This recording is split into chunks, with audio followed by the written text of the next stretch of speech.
Welkom by die Ligpunt Kerk podcast. As Ligpunt Gemeente is dit ons begeerte om God te verheerlik deur disippels te wees wat disippels maak en 'n kerk te wees wat kerke plant. Geniet hierdie week se preek.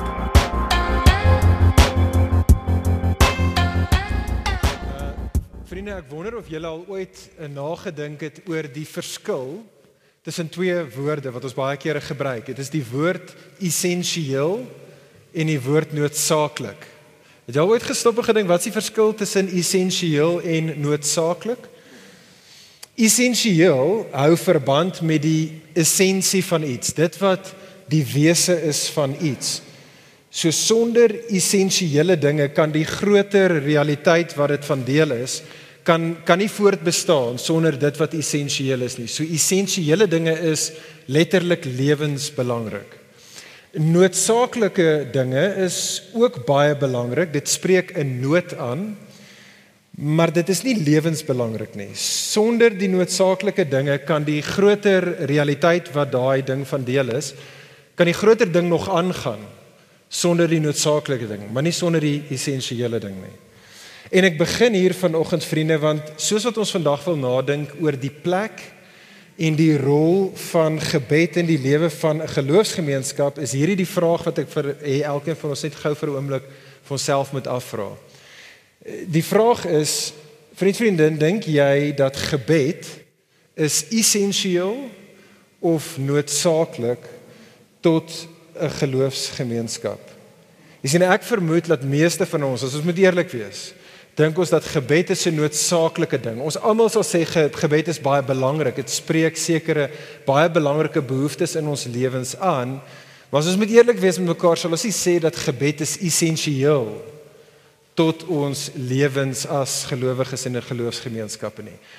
As ons moet eerlik wees, dink ek dat baie van ons dink dit is moontlik om 'n gelowige te wees en dit is moontlik om 'n geloofsgemeenskap te wees sonder dat gebed regtig front en center sentraal in ons lewens is. En dit is wat ek wil hê ons vandag oor moet saamgesels. Dit is die doel van vanoggend. My begeerte is vir ons om te sien en te besef dat 'n gesonde geloofsgemeenskap is 'n biddende geloofsgemeenskap. Inderdaad, gebed is essensieel tot ons lewens as gelowiges. Sonder gebed, vriende, sal ons vergaan. Ek wil hê ons moet dit vandag besef. Sonder gebed sal ons vergaan. Met gebed sal ons vas staan. En dit is waaroor Efesiërs 6 vers 10 tot 20 gaan, wat ons gaan kyk vandag na. Tel gou jou Bybel by op of kyk daar op die teksgedeelte byderhand. Sien saam met my die heel eerste sinnetjie daar, so die heel eerste versie daar, Efesiërs 6 vers 10.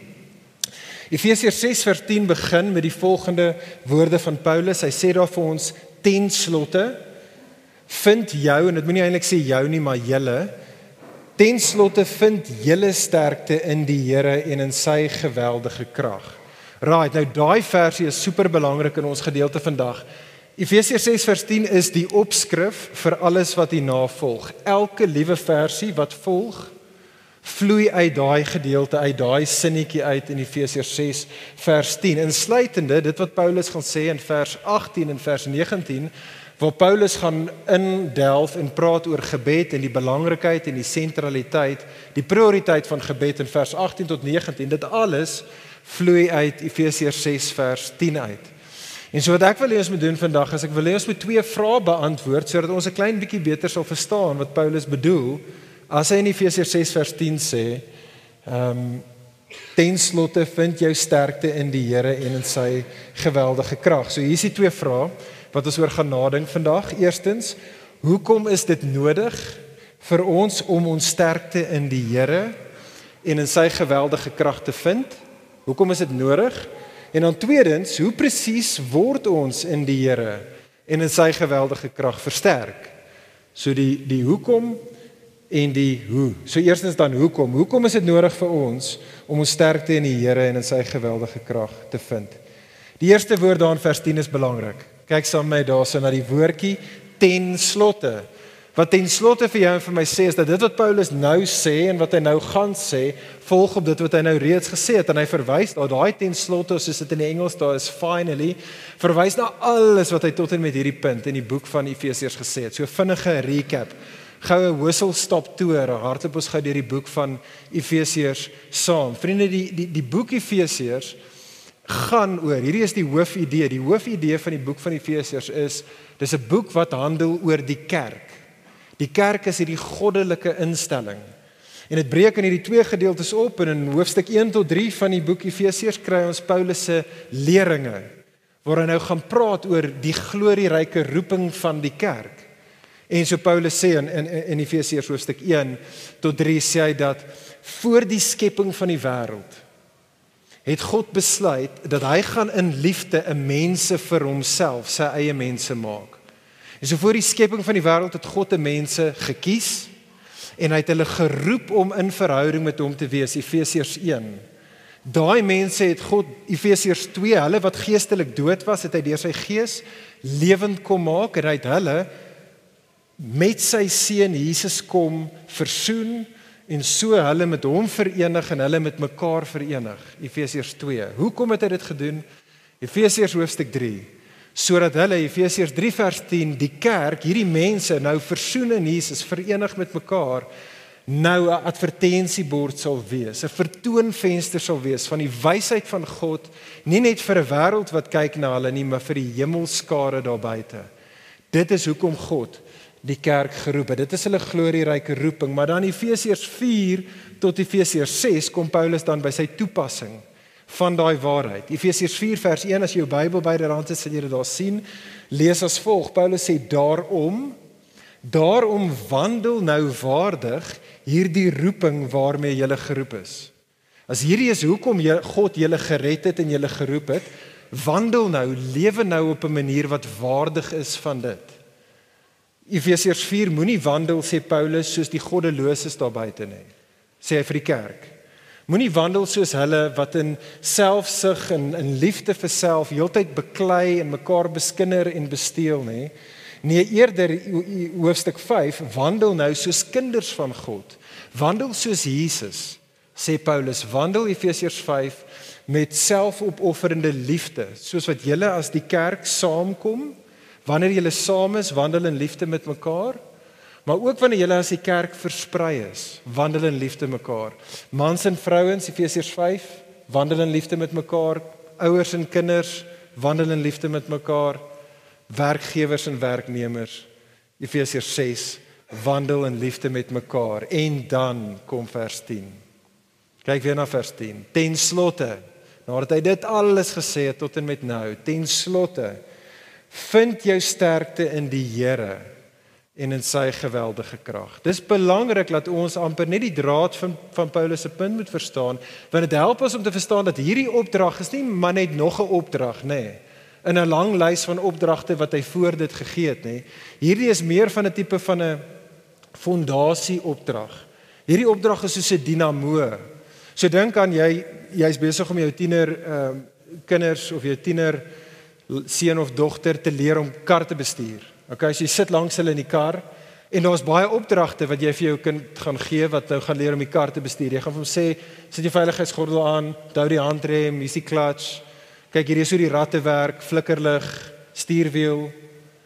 Maar elkeen van daai opdragte, voorveronderstel dat daar was 'n eerste opdrag wat jy vir hom gegee het en wat hy gehoorsaam het, en dit is jy moet die kar aan net start. Die engine moet draai, anders gaan al die ander goeders of nie kan werk nie, of dis net sinneloos. Die hele punt is dat die kar moet eers aangeskakel wees. En dit is wat Paulus se punt hier is, vriende. Paulus se punt hier is, vir ons as die kerk, is om te sê dat ons as die kerk, ja, ons word geroep om te lewe tot die glorie van God. Ons as die kerk word geroep om al die verskillende maniere God te gehoorsaam, maar vir dit benodig ons bekragtiging. Vir dit benodig ons bekragtiging, ons moet ons sterkte, sê Paulus, in die Here en in sy geweldige krag vind, sodat ons daai dinge kan doen, sodat ons roeping kan realiseer. Maar dit is dan nie al nie. Kyk saam met daar weer in vers 10. Vir ons om te verstaan wat vers 10 oor gaan, moet ons nie net terugkyk na die konteks toe nie, ons moet ook na vorentoe kyk en na ons teks toe. OK, hierdie is Paulus se argument in ons gedeelte. Paulus sê, kerk, vind julle sterkte in die Here en in sy geweldige krag, want soos wat julle strewe om julle glorieryke roeping te realiseer, weet dit, daar is 'n vyand. Daar is 'n vyand wat julle deurgangs aanval, daar is 'n vyand wat daarop uit is om julle uit te wis. En dit is wat Paulus hierna verwys. Sien saam met my daar vers 11. Dit is wat Paulus na verwys as hy sê vers 11, as hy verwys na die listighede van die duiwel, of die Engels praat van the schemes of the devil. Dit is waarna Paulus verwys staan vers 12, waar hy in vers 12 aankondig hierdie bekende woorde wat ek dink baie van ons al gehoor het, as hy sê, vir ons is die stryd immers nie teen vlees en bloed nie, maar teen die owerhede, teen die magte, teen die wêreldheersers van hierdie duisternis, teen die bose geeste in die hemelruim. Met ander woorde sê Paulus vir die kerk daar, vir die kerk in Efese en vir ons vandag, hy herinner ons, hy sê, Christen, besef dit, die Christenlewe is oorlog. Dink Oekraïne teen Rusland.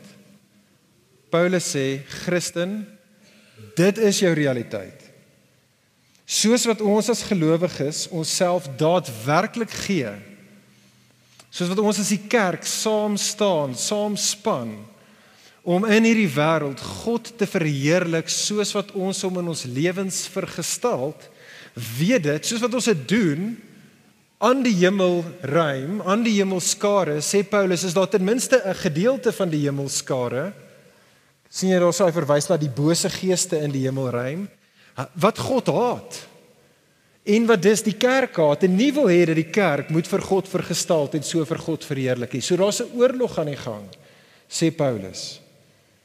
En so hoor mooi vriende, dit is dan ook die verwantskap, of ten minste die begin van die verwantskap, tussen hierdie opdrag in Efesiërs 6 vers 10, om jou sterkte in die Here en in sy geweldige krag te vind, en Paulus se oproep daar in vers 18 en 19, dat ons as die kerk 'n biddende geloofsgemeenskap moet wees. Hoor mooi, gebed, vriende, is die Godgegewe instrument, wat die kerk bekragtig om te midde van die geestelike stryd, haar glorieryke roeping te realiseer. Ek gaan dit weer sê, gebed is die Godgegewe instrument wat die kerk bekragtig om te midde van die geestelike stryd haar glorieryke roeping te sien realiseer. Kyk saam met my op die skerm hier, nou is 'n lang quote. Ek weet nie of hy op een bladsy gaan opkom nie, ons sal hom sien. Maar kyk saam met my daar, ja, uit so wrintie waar ingepas. Lang quote van Piper, maar hier is 'n goeie een, lees saam met my, soos wat hy hierdie punt maak. Piper sê, until you believe that life is war, you cannot know what prayer is for. Prayer is for the accomplishment of a wartime mission. It is as though the field commander, Jesus, called in the troops, gave them a crucial mission, go and bear fruit, handed each of them a personal transmitter coded to the frequency of the general's headquarters, and said, comrades, the general has a mission for you. He aims to see it accomplished. And to that end, he has authorized me to give each of you personal access to him through these transmitters. If you stay true to his mission and seek his victory first, he will always be as close as your transmitter to give tactical advice and to send in air cover when you and your comrades need it. Piper gaan aan en hy sê, but what have millions of Christians done? Well, they have stopped believing that we are in war. No urgency, no watching, no vigilance, no strategic planning, just easy peacetime and prosperity. And what did they do with the walkie-talkie? Well, they tried to rig it up as an intercom in their cushy houses and cabins and boats and cars.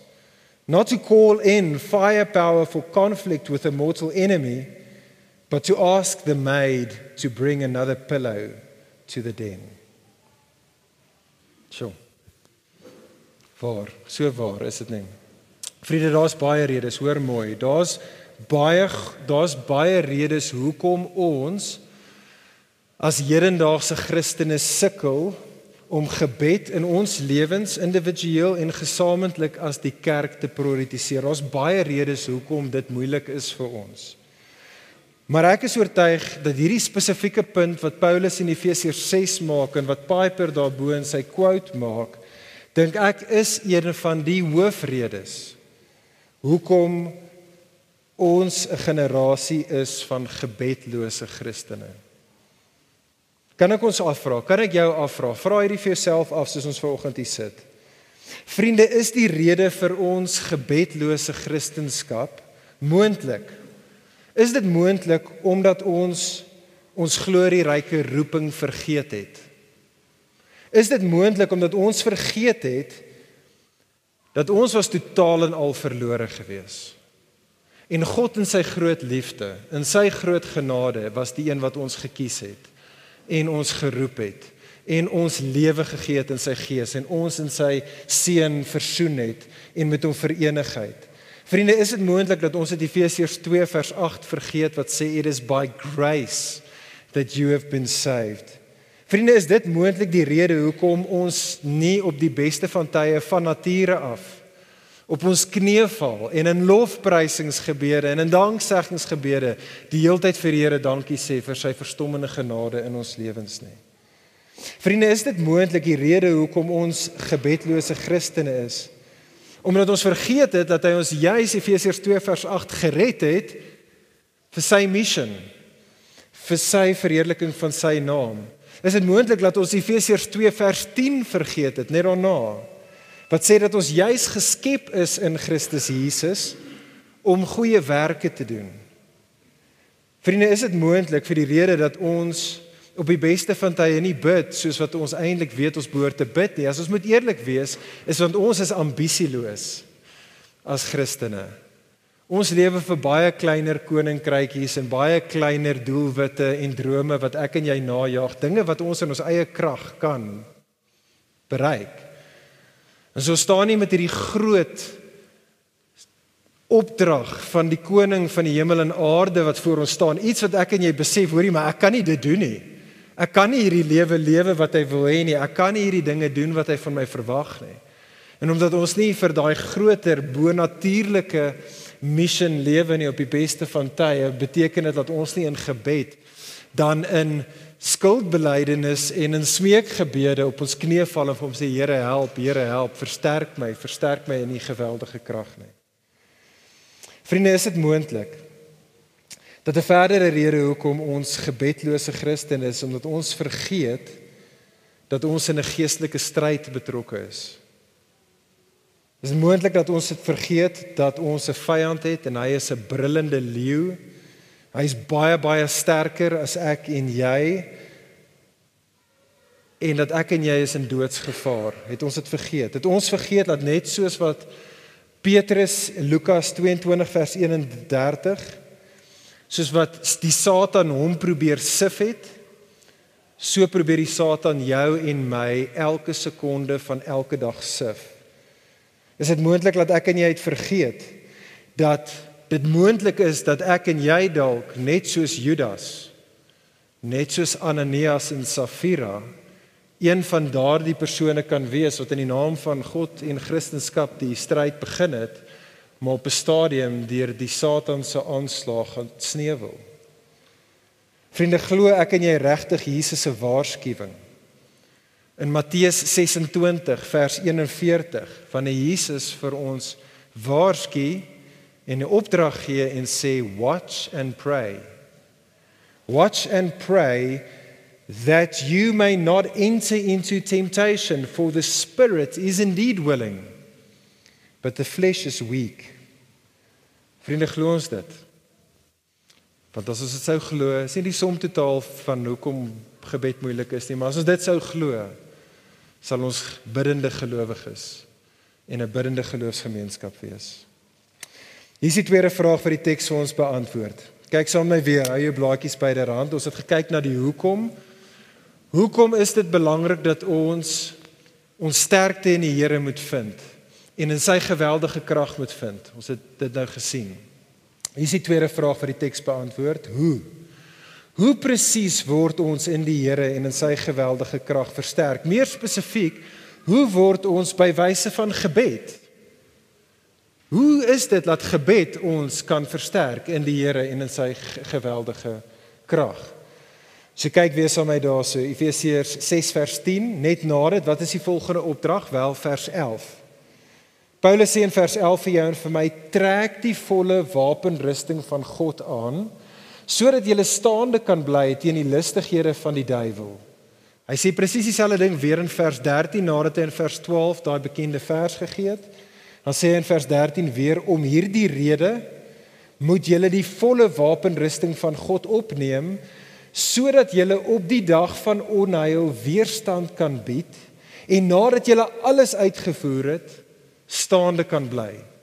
En so hy verwys weer na die wapenrusting van God. Wat is die wapenrusting van God? Wel, hy spel dit vir ons uit in vers 14 tot 17, maar hier is die ding wat ek wil hê ons moet verstaan. Ek is seker dat meeste van ons het eers al in preke of in dagstukkies wat jy gelees het ons al bietjie nagedink oor die wapenrusting van God, en waar elkeen van daai wapenrusting goeders half individueel, een vir een, half bespreek word en op sy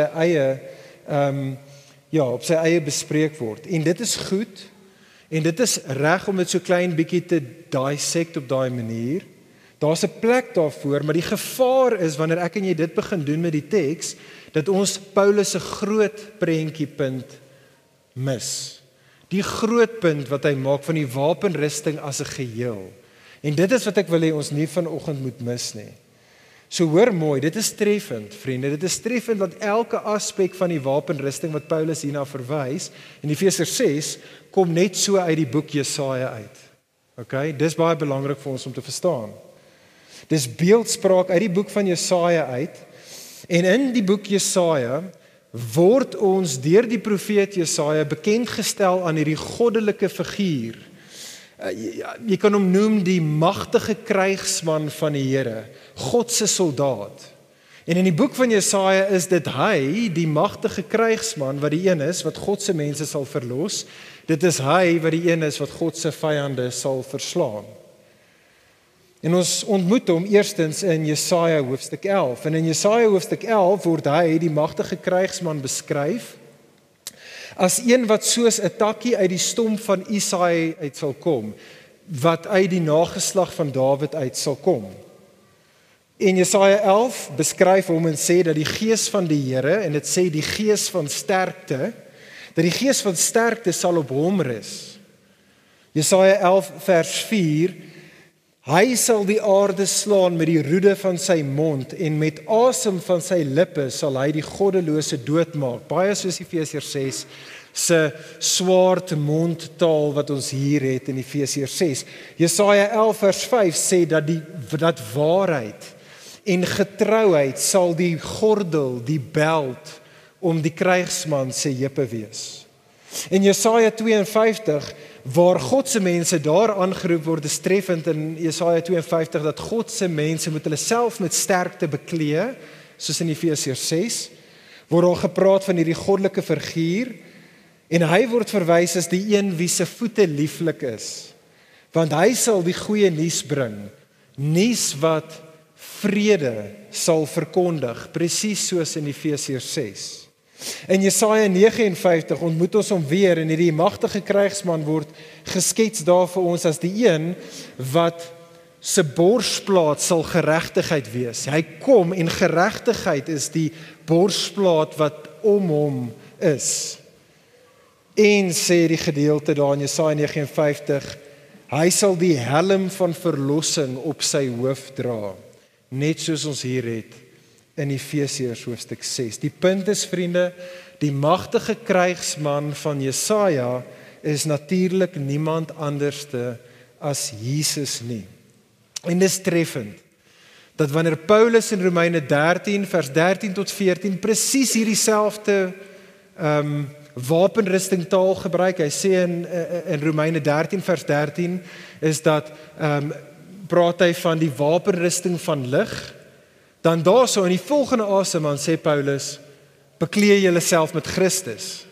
So volgens Paulus is die wapenrusting van lig is dieselfde ding as om jouself met Christus te beklee. En dit is dan wat Paulus ons tot roep in hierdie gedeelte, as hy ons roep en hy sê vir ons om die wapenrusting van God op te neem. Dit beteken om jou sterkte letterlik in die Here te vind, soos vers 10 dit vir ons gesê het. Dit beteken vir ons om te midde van die stryd, hierdie stryd in die magte van duisternis, die heeltyd binne in Jesus skuiling te vind. Dit beteken om heeltyd te rus in die wete van jou nuwe identiteit in Christus.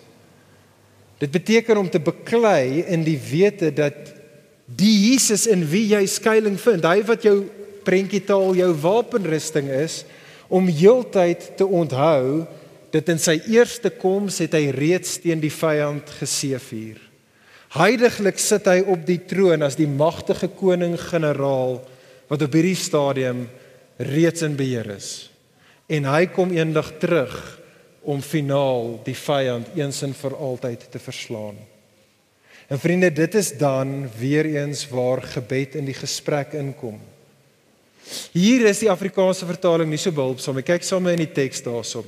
In fact, ek dink jy het dalk op die ander kant, ek weet nie hoe dit op die blaadjies geprint is nie. Die Afrikaans is eintlik in vers 18 nie behulpsaam nie, want in vers 18 lyk dit vir ons asof gebed 'n opdrag is daar, maar gebed is nie daar 'n opdrag nie. Dit is in Afrikaans wat jy noem 'n deelwoord, of wat jy in Engels sal noem 'n participle, okay? Wat is 'n participle? 'n Participle modify a verb, of dit verduidelik vir jou hoe 'n werkwoord gedoen word. En die woord daar vir bid is 'n participle. Wat vir ons sê, is dat gebed verduidelik vir ons hoe die wapenrusting aangetrek word. Dis die punt. Die punt wat Paulus sê is dat daar's die wapenrusting, dis Christus. Ons taak om versterk te word is om binne in Christus te wees, om te onthou wat hy gedoen het, besig is om te doen, gaan doen as die magtige krygsman, en die manier wat ons daardie wapenrusting aantrek is by wyse van gebed. Kyk saam op die skerm. William Cowper, baie van julle sal al sy naam gehoor het. Hy was 'n baie bekende hymnwriter. Hy het liedjies geskryf in, ek dink 1700s ergens, dalk 1800s. En hoor hoe hy dit stel. So pragtig uit Efesiërs 6 uit. Hy sê vir ons, by restraining prayer, we cease to fight. Prayer makes the Christian's armor bright. And Satan trembles when he sees the weakest saint upon his knees. En so die vraag vir jou en vir my is, hoe speel hierdie waarheid dan uit in ons lewens? Hierdie waarheid dat deur gebed is dit die manier wat ek en jy die stryd teen die Satan voer, soos wat ons in Christus wegkruip. Wat beteken dit vir ons in praktyk? Wel, 3 dinge vinnig, vriende. Die eerste ding is dit, vriende, ons het nodig om te begin, om duidelik te wees en mekaar te herinner, wat is die duiwel se taktiek in sy oorlogsvoering? Kan ons asseblief nie daai Christene wees wat totaal en al met Hollywood nonsens dink wanneer ons oor die duiwel dink nie? Dat die manier wat die duiwel teen ons fight is, dat hy gaan ergens, gaan hy soos die boogeyman jou met nagmerries gaan hy jou vang, of deur metal bands musiek nie. Alright? Okay. Die punt is, die naam duiwel beteken, die duiwel se naam beteken aanklaer. Sy naam beteken die belediger. Met ander woorde, die duiwel beklei by wyse van woorde. Dit is hoekom Jesus in Johannes 8 vers 44 die duiwel beskryf as die vader van leuns. Met ander woorde, net soos die slang vir Adam en Eva, dit is hoe hy daar oorlog gevoer het in die tuin, wat hy gedoen het is dat hy het vir hulle gelieg, so is dit die manier wat die duiwel teen jou en my oorlog voer. Die duiwel vertel vir jou en vir my leuns oor wie God is, oor wie ons is. Hy vertel vir ons leuns oor ons verhouding met God en hy vertel vir ons leuns oor hoe ons die goeie lewe kan bekom. En dit is hoe die duiwel vandag nog sy oorlog voer. En dit is vir hierdie rede dan, is dit die manier vir jou en vir my om sterk te staan teen daardie aanslag en hierdie oorlog teen die duiwel, is vir ons om die leuns van die Satan te counter met die waarheid van God, by wyse van gebed. En so kom ek gee vir ons net 'n paar voorbeelde van hoe dit sou lyk, en die voorbeelde kan legio wees, daar's baie verskillende maniere, maar kom ek gee net vir ons 'n paar voorbeelde van hoe dit kan lyk vir jou en vir my in praktyk. So jy staan die dag op, jy word wakker, en dadelik fluister die duiwel in jou oor. En die duiwel sê vir jou, hoor hierso, Pel, jy is net te sondig. Jy is net te gebroke. Sien, God is nie lief vir jou nie. God is nie lief vir jou nie, jy is te sondig, jy is te gebroke. Waarop die manier wat jy in daai fight is, jy val op jou knieë neer in gebed. En jy sê vir God, dit is inderdaad hoe ek voel. Dit is hoe ek voel. Maar ek loof en ek prys U dat dit is nie my realiteit nie. Ek is in Jesus. En in Jesus is ek U kind. U is my Vader. Ek is geliefd. Ek is vrygespreek. Ek is 'n nuwe skepping. En Vader, ek kies om te lewe in die lig van hierdie realiteit en nie dit wat in my ore vir my gefluister word nie. En jy gaan deur die res van jou dag en die duiwel is nie klaar met jou nie. Die duiwel is voltyds, hy vat nie af nie. En die duiwel fluister in jou oor, hy sê vir jou, kyk, daai kwaad wat daardie ander persoon aan jou gedoen het, of wat daardie groep aan jou gedoen het. Dit is tyd om hom of hulle terug te kry. Dit is tyd om kwaad met kwaad te vergeld. Waarop jy op jou knie neerval in gebed, en as jy nie op jou knie kan neerval nie, terwyl jy in die kar ry, terwyl jy stap, wat ook al jy doen, maar waar jy praat met God, en jy draai in gebed na God, en jy sê, Vader, dit is inderdaad hoe ek voel, dit is hoe ek voel, maar in Jesus is dit nie U wysheid vir my nie. In Jesus sien ek, en in Jesus sê U vir my, vergewe, soos jy vergewe is. Oorkom die kwaad met die goeie. En so Vader, ek kies om te lewe in die lig van hierdie realiteit. En die duiwel is nog steeds nie klaar met jou nie. Is nou eers nog so laatmiddag, op daai selfde dag.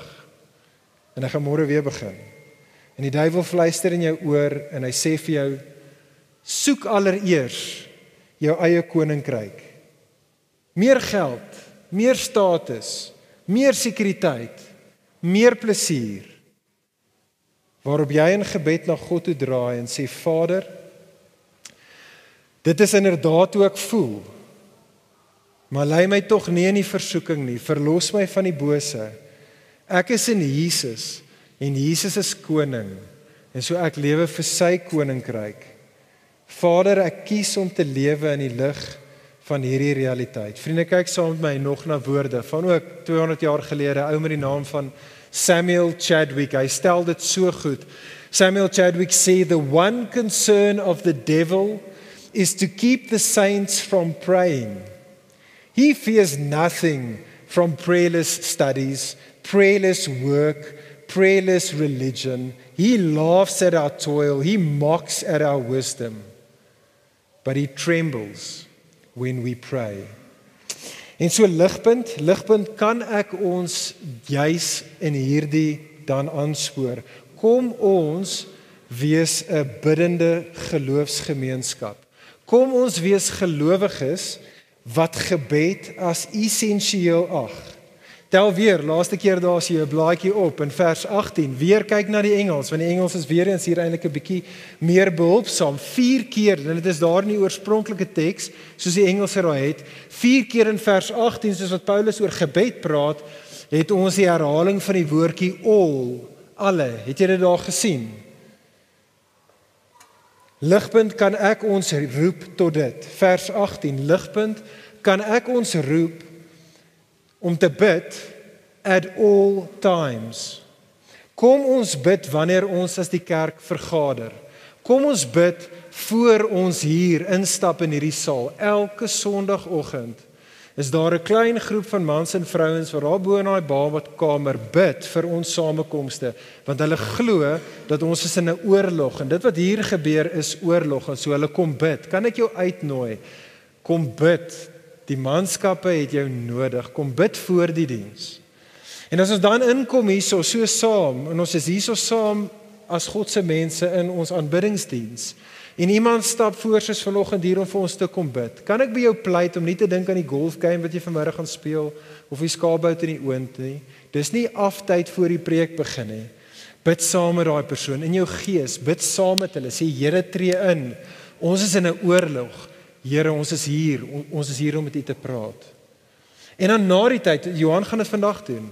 Na die tyd weer, as ons klaar is hierso, dan gaan ons mense uitnooi en sê, as jy gebed nodig het, kom, hier's iemand hier voor om saam met jou te kom bid saam met hulle. Of dalk net daar waar jy is, bid op jou eie, trek jy ou daar langs jou en sê, hoorie, sal jy nie asseblief saam met my bid nie, maar vriende, kom ons bid soos wat ons saamkom hier. Maar ook nie net hier nie, ook wanneer ons by ons Ligpunt gesinne by mekaar kom. Kom ons wees daar 'n biddende geloofsgemeenskap. Ons Ligpunt gesinne is ons kleiner groepies geskatter oor die stad. Wanneer ons by mekaar kom, vriende, kom ons kom nie net by mekaar net vir Bybelstudie nie. Bybelstudie is amazing. Maar kom ons maak seker, en as jou Ligpunt gesin leier dit nie doen nie, Hanna en kerm aan hom of haar tot hulle dit doen, dat ons genoegsame tyd los vir gebed, ten minste 'n halfuur van ons tyd saam behoort gespandeer te word, waar ons saam bid, in die hand van God wat ons met ons gepraat het, ons wat met hom praat. En ook nie net daar nie, kom ons gaan drink koffie saam met mekaar, en ons bid vir mekaar, one-to-ones, en ons bid, en dan gaan jy huis toe.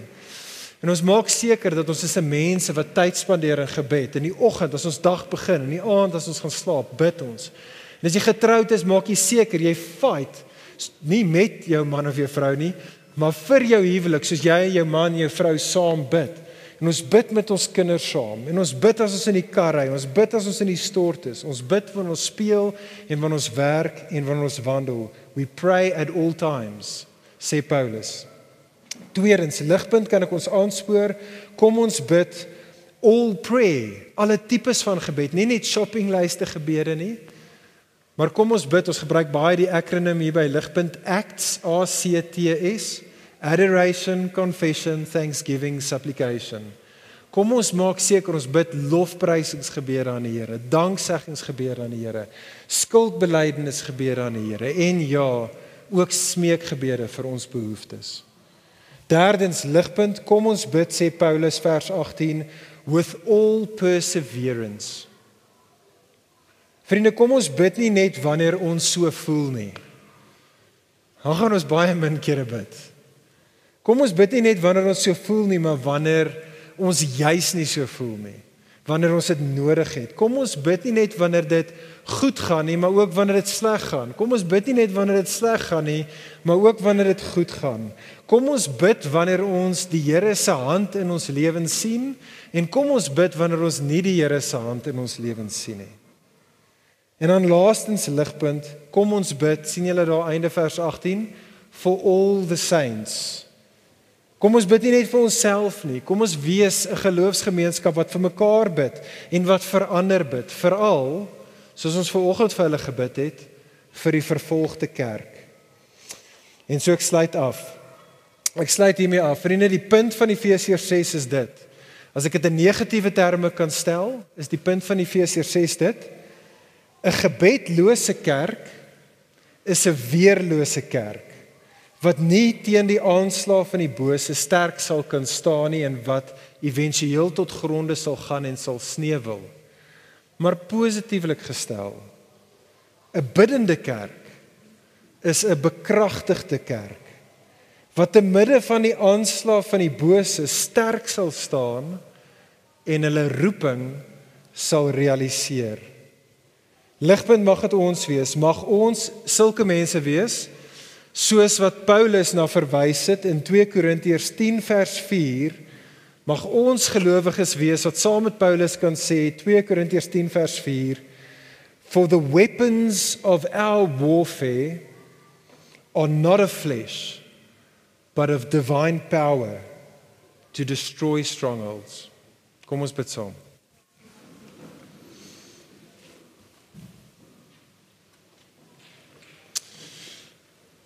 Ag Hemelse Vader, hoe bevoorreg is ons nie, dat ons nie net in verhouding met U kan staan nie, maar U hoor ons. U hoor ons. En in U Seun, Here, het U beloof en U self verbind aan ons, om as U kinders alles vir ons te gee wat goed vir ons is. Alles wat nodig is vir hierdie wêreld. Here, wat 'n voorreg is dit nie vir ons, dat ons kan bid en praat met U nie. Ag Here, ek bid vir elkeen van ons, dat ons inderdaad toenemend 'n biddende mense sal wees. Individueel, maar ook as 'n gemeente saam. Here, sal U 'n herlewing deur die Gees in ons midde doen. Here, soos wat ons vrouens hierdie naweek op hulle kamp juis oor gebed nadink en hulle praatjies juis oor gebed gaan. Here, sal U soos 'n veldbrand onder ons werk, dat ons 'n kerk sal wees wat nie net 'n goeie talk met mekaar nie, maar meer met U. Dat ons sal praat met U, dat ons die vreugde sal ken eerstehands van om gemeenskap met U te geniet in gebed. Here, dat ons sal kan sien hoe U deur gebed ons staande laat hou en hoe U in en deur ons werk by wyse van ons gebroke gebede. Ag Here, maak ons sulke mense, 'n biddende gemeenskap. Ons bid dit in Jesus se goeie naam. Amen. Vir meer inligting oor Ligpunt Kerk, besoek gerus ons webwerf op www.ligpunt.com of kontak ons gerus by info@ligpunt.com.